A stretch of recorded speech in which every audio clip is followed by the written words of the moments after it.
E aí, galerinha, como prometido, já tomei minha aguinha, já estou de volta aqui, não é?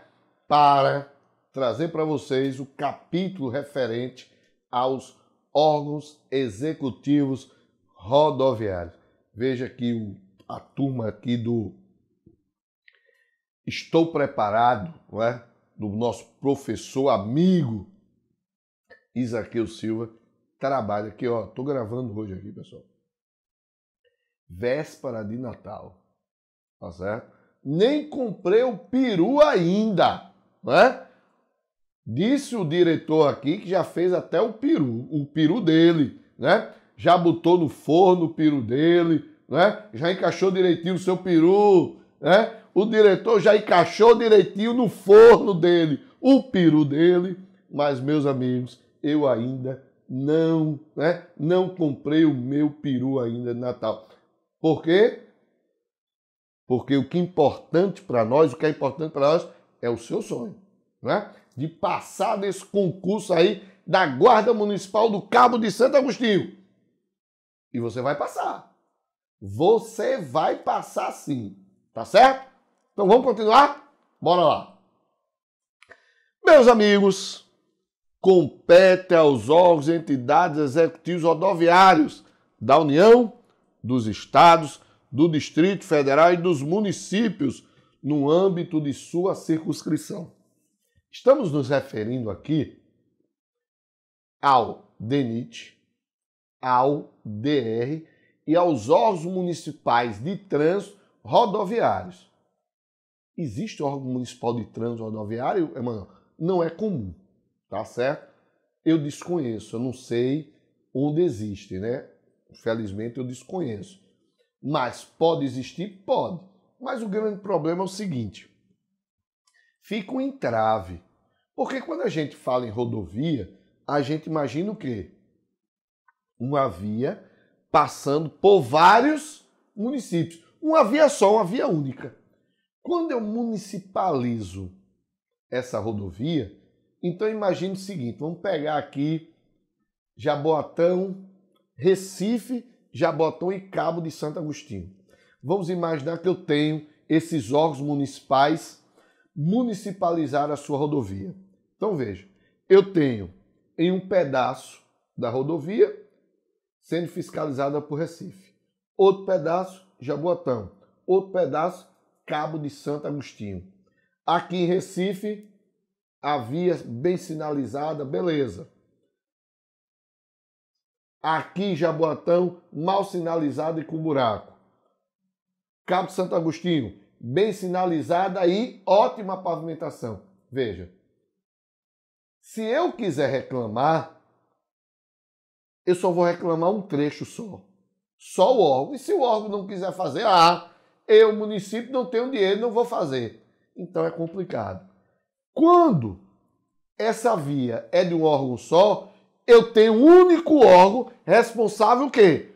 Por tudo, né? Então ele é responsável pela sinalização, pela manutenção das vias, único órgão. Por isso que não dá certo municipalizar. Mas, eu já estou imaginando que vocês estão perguntando aí. Vocês passaram, por exemplo, pela rodovia estadual P15 Paulista e viram os guardas municipais de trânsito de Paulista fiscalizando. Ora, Paulista, aquele pedaço da P15 ali que pega Paulista, é do município de Paulista? Não. O que eles fizeram?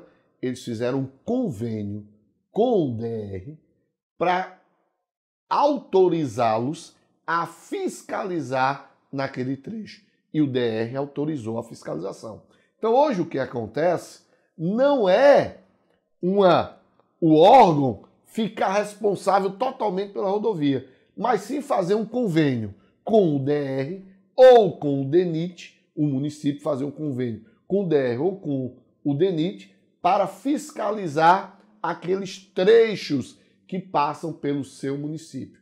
Mas para isso, somente, unicamente, exclusivamente, através de convênio. Então vamos lá. Compete a esses órgãos DENIT, DR, DENIT federal, rodovias federais, DR, rodovias estaduais. Cumprir e fazer cumprir a legislação e as normas de trânsito no âmbito de suas atribuições. Eu já falei para vocês que esse inciso aí é competência de todos os órgãos de trânsito.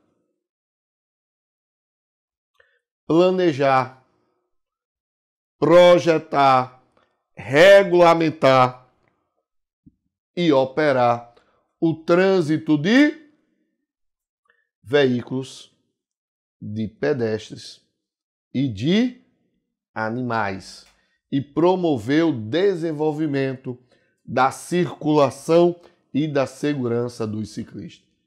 Lembre-se que o nosso trânsito ele é composto por 3 elementos. Quando cair em prova, quais são os elementos que compõem o trânsito? Quais são eles? Veículos, pedestres e animais.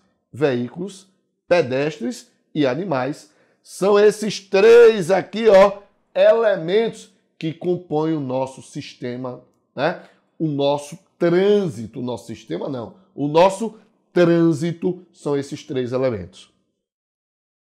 E esse inciso segundo, preste atenção, ele é semelhante ao artigo 24.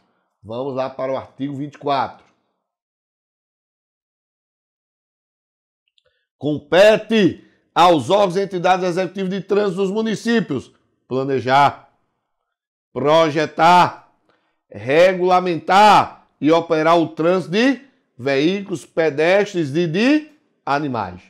Então, esses 2 incisos aqui que a gente falou, ó, tanto está lá no artigo 21, como está lá no artigo 24. Voltamos lá ao artigo 21. Implantar, manter e operar o sistema de sinalização, os dispositivos e equipamentos de controle viário. Mais uma vez, esses 3 primeiros incisos aqui, 1, 2 e 3, são idênticos ao artigo 24. 1, 2 e 3. Esses 3 primeiros incisos aqui, tanto eles vão estar lá no artigo 21, como eles vão estar lá no artigo 24. Se liga nesse detalhe.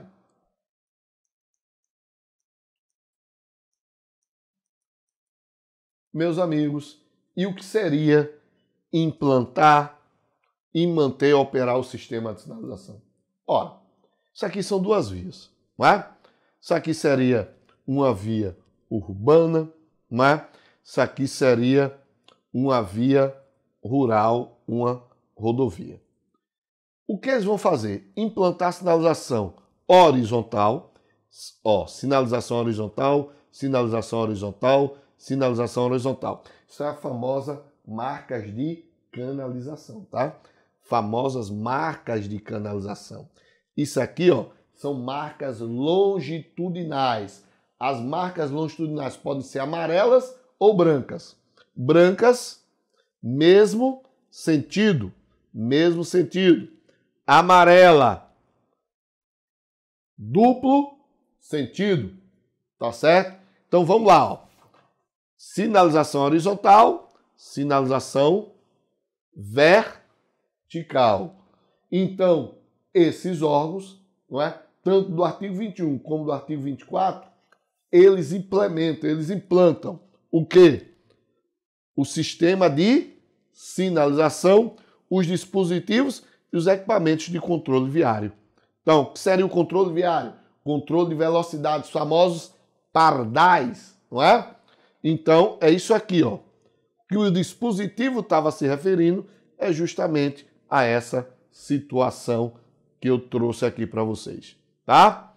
Coletar dados e elaborar estudos sobre o acidente de trânsito. Eu já falei para vocês no bloco passado, eu fiz um comparativo entre Polícia Rodoviária, PRF, artigo 21 e artigo 24.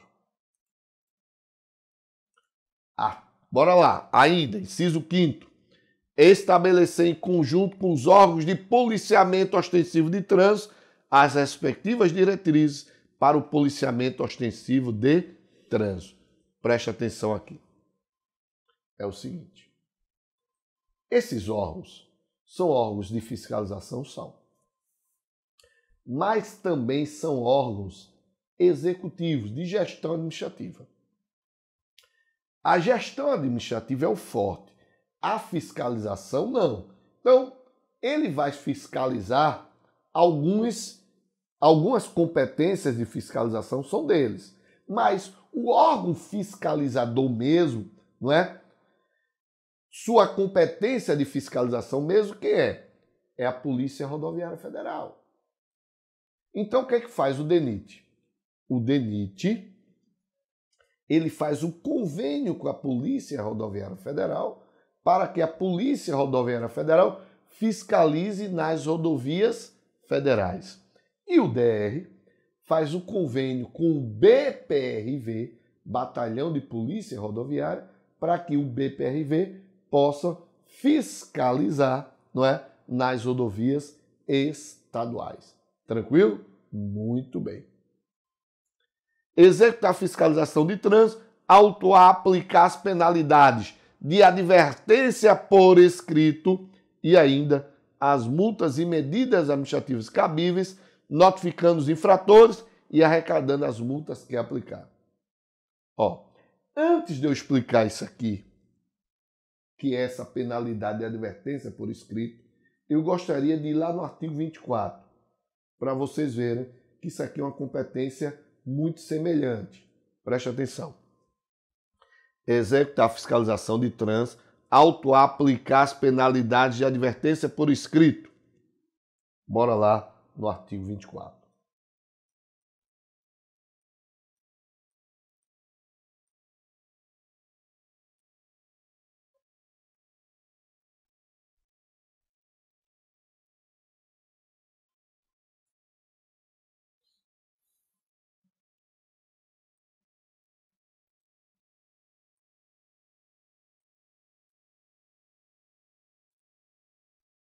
Deixa eu ver aqui, um momentinho só.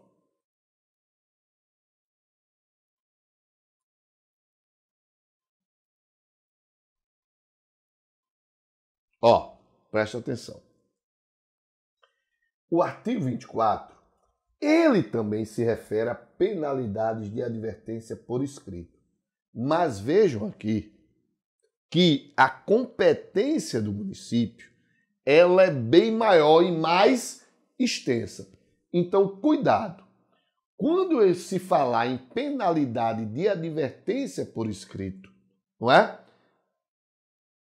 O município vai ficar responsável nessas penalidades de advertência por escrito por infrações de circulação, estacionamento e parada. De novo, ele vai aplicar as penalidades de advertência por escrito por infrações de circulação, estacionamento e parada. Já o artigo 21, ele vai ficar responsável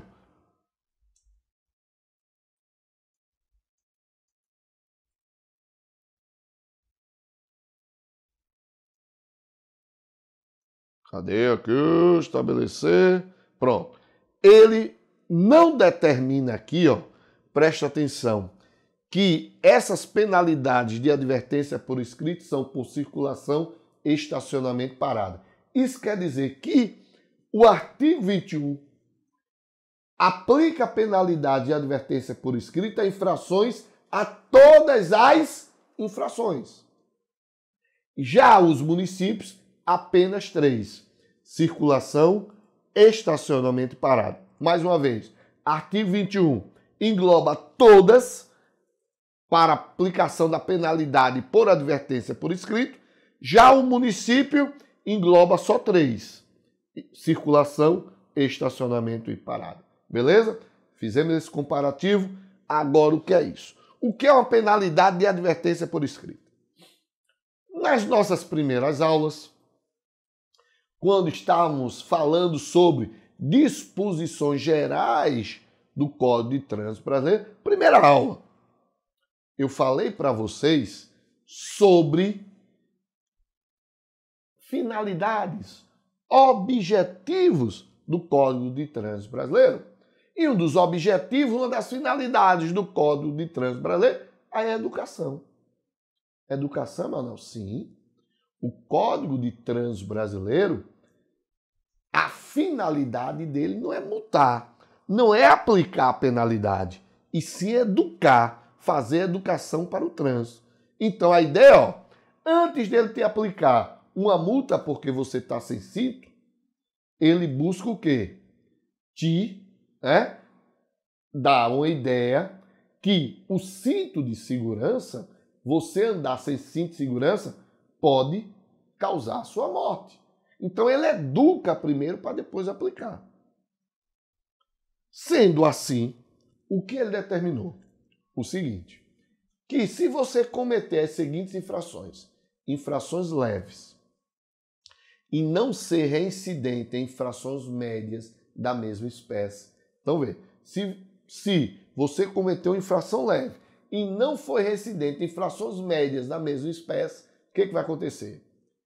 Ao invés de você sofrer uma multa, ser aplicada uma penalidade, não é?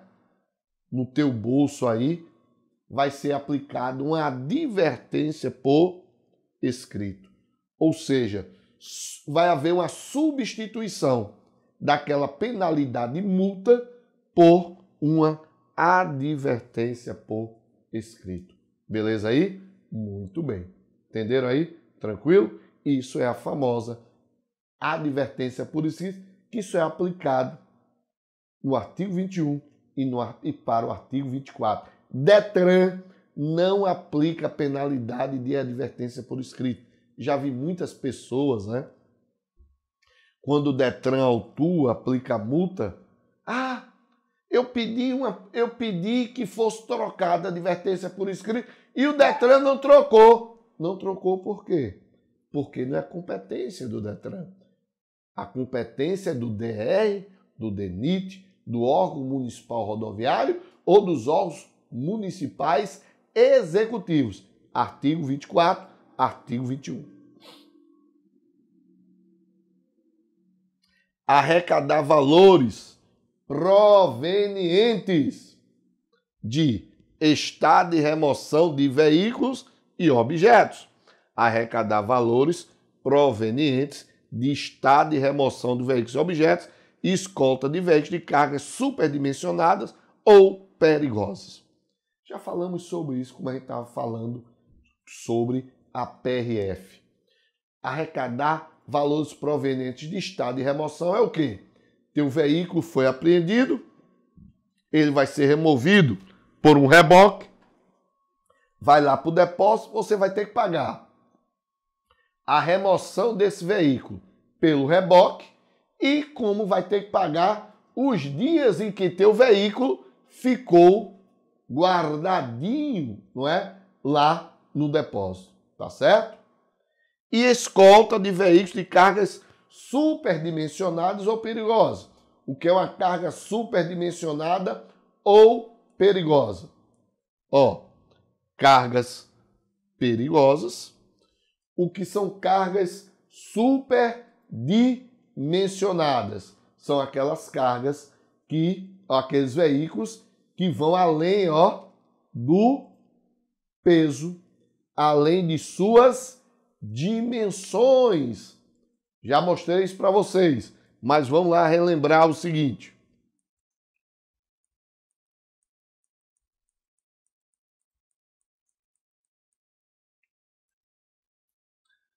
Dimensões do veículo: largura 2,60, altura máxima 4,40, comprimento 14, articulados 18,60, reboque 19,80. Aí você tem também a questão do peso. PBT significa peso bruto total. PBT, 45 toneladas. Peso bruto por eixo, 10 toneladas. Excedendo esses números, o veículo deve o quê? Portar autorização especial de trânsito, a famosa AET. Tá certo? Então vamos voltar lá para o artigo 21. Então, quando ele diz de cargas superdimensionadas ou perigosas, não é? Então ele está se referindo àquilo ali. Bem, fiscalizar, autuar, aplicar as penalidades e medidas administrativas também. Por excesso de peso, dimensões e lotações de veículos. Pessoal, excesso de peso. Eu não posso colocar no meu veículo qualquer carga imaginável. Também eu não posso encher o meu veículo de pessoas.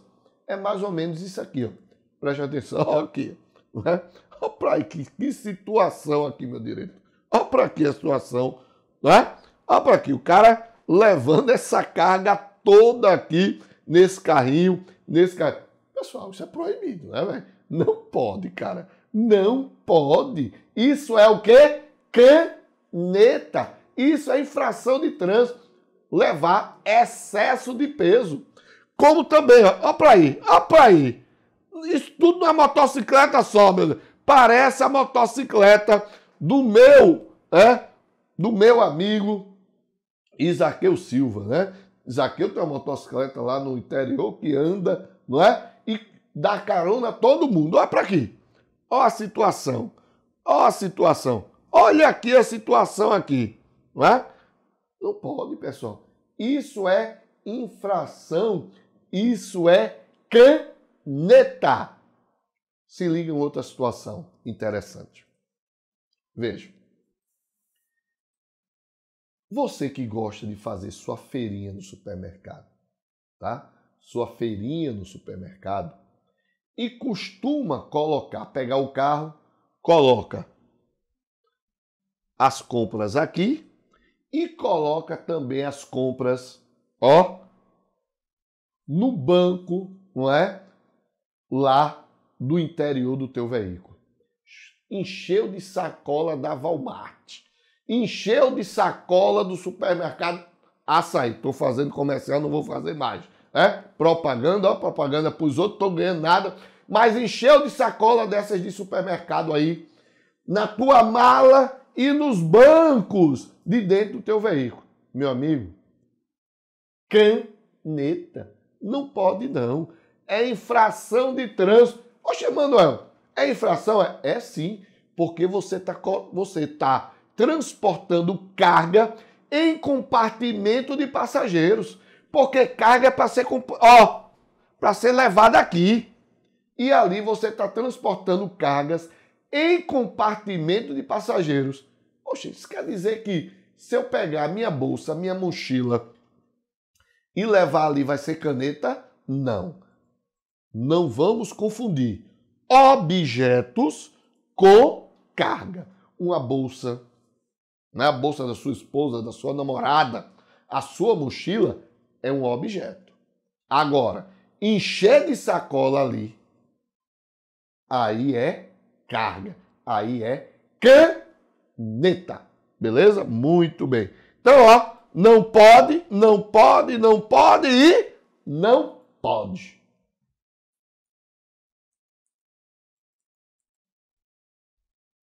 Fiscalizar o cumprimento da norma contida no artigo 95, aplicando as penalidades e arrecadando as multas previstas. Você que fez a prova lá de guarda de Caruaru, caiu isso aqui. Caiu isso aqui. Caiu esse artigo 95. E muitos pediram anulação. Ele não se referiu, então a gente tem que estudar esse artigo 95. E nós vamos estudar. Quando a gente estiver trabalhando com o artigo 24, porque esse dispositivo também vai estar lá no artigo 24, aí a gente vai pegar e vamos estudar esse artigo 95, tá certo?